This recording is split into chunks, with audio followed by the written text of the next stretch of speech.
Quick forewarning before I begin with the review, I want to quickly address two things.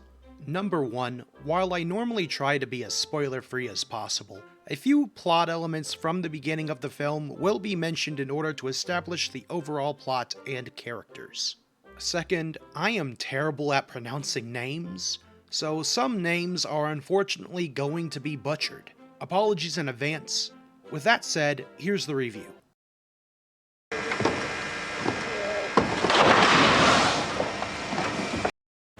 Howdy folks, I'm Meet the Name, and today I'll be giving a short review over the latest entry in the Godzilla franchise, Godzilla Minus One, which was written and directed by Takashi Yamazaki, who made all these neat films here, and distributed by Toho, who released all these neat films here.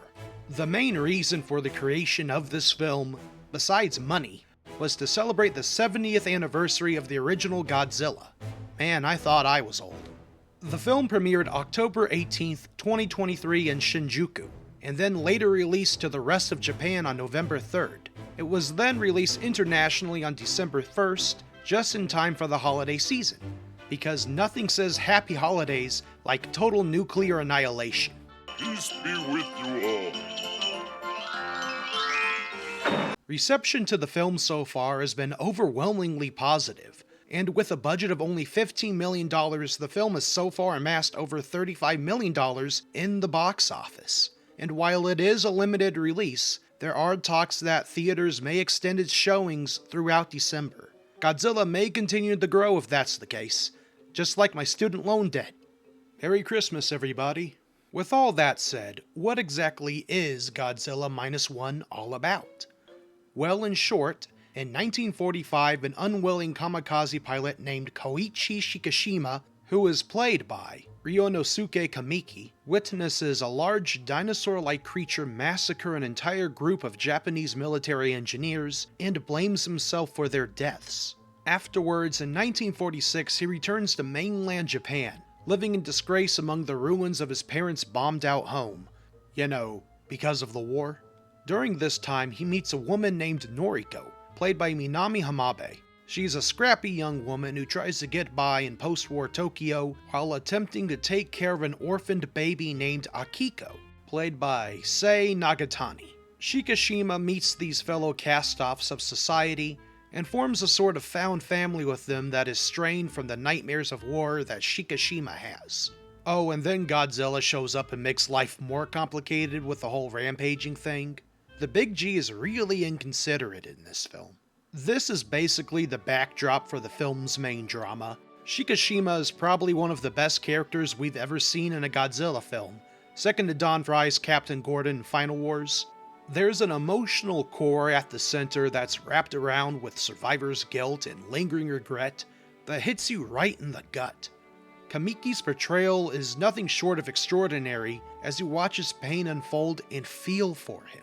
Looking back, many characters have this really nice sincerity to them. Godzilla Minus One is a film that's built upon the interpersonal relationships of its characters and the hardships they go through, be it from the very real consequences of war, or from the destruction that a giant lizard may cause. Unlike most Godzilla films, I would say that the human element is the best part. Don't get me wrong, Goji looks nice. Or, well, he's mean, but he also looks really cool. But watching as people navigate the world that they're in, a world that has been torn asunder by not just war, but also by an entirely new threat no one has ever seen before. It's a hopeless situation. And yet, our characters do find hope. They find that reason to keep going. The indomitable will of the human spirit is an inspiring thing. I'll be honest, this film almost made me cry a couple of times. If I didn't have my friends with me, I probably would have cried a river. And with all that praise said, I do have a nitpick about the characters and story, or really just a character. Without going into spoilers, I would say that Noriko was a bit of a disappointment. Not in how she's acted, mind you. Hamabe is excellent as usual. Rather, I was disappointed with how her character's writing starts out strong and fun, but she quickly goes into the background and becomes more submissive, if that makes any sense. She loses her agency and is relegated to being more of a plot element for the main male character to worry about, as opposed to an actual human being with her own ambitions. In a film that tries to fight against conventions like the subject of self-sacrifice, it really is a shame to see one of the few female characters that's seen in the entire film have so little to do. But besides that point, overall the story is excellent.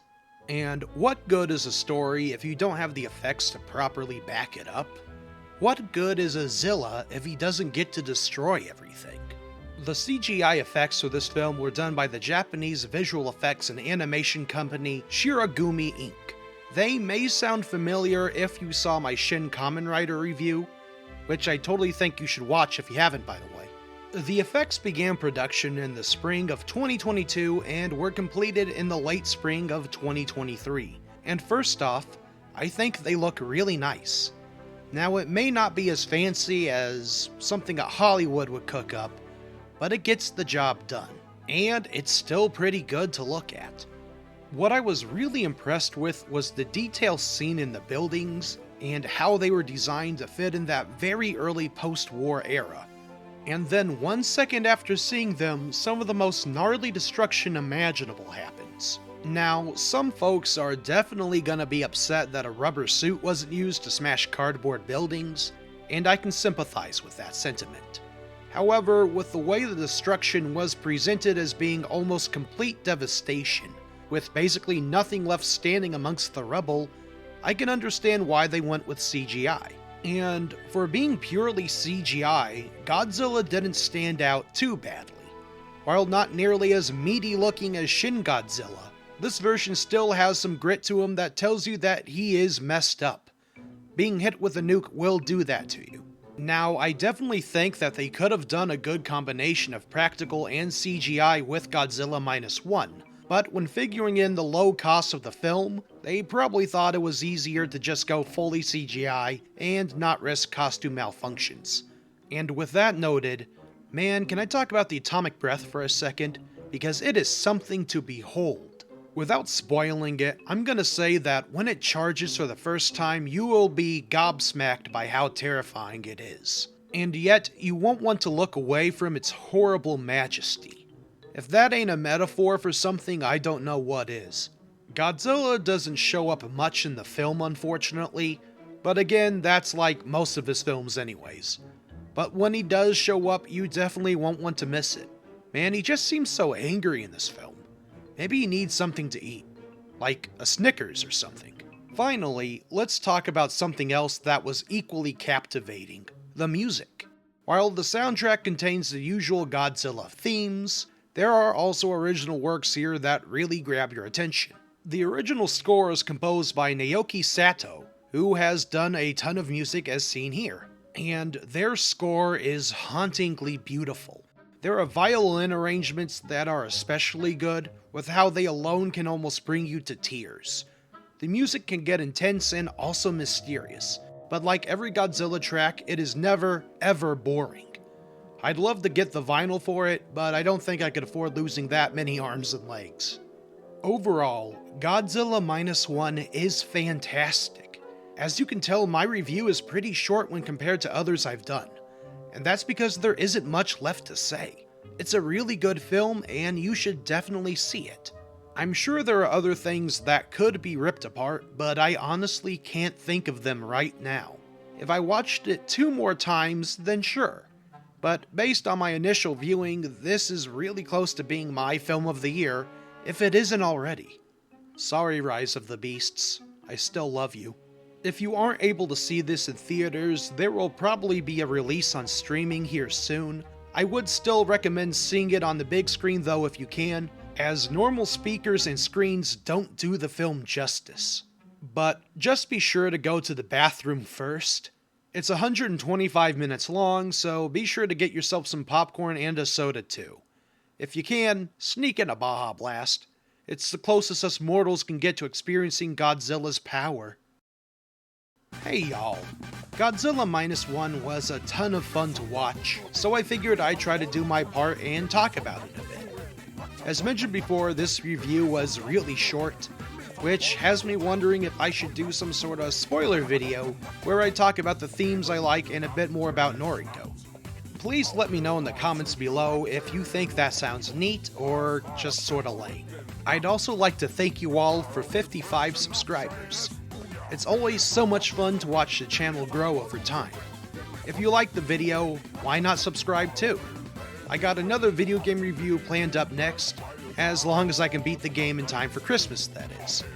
With that said, please be sure to like and comment as well as subscribe, because that really does help me out a ton. Gotta get that engagement. Thank you so much for watching this video. I hope you all have a wonderful day. You have come back to me. Yes, dear, indeed I have. The wonder of life when a lizard takes a wife. It's almost too much to bear. And now every morning when I wake, dear, I will see your smiling, happy face, dear.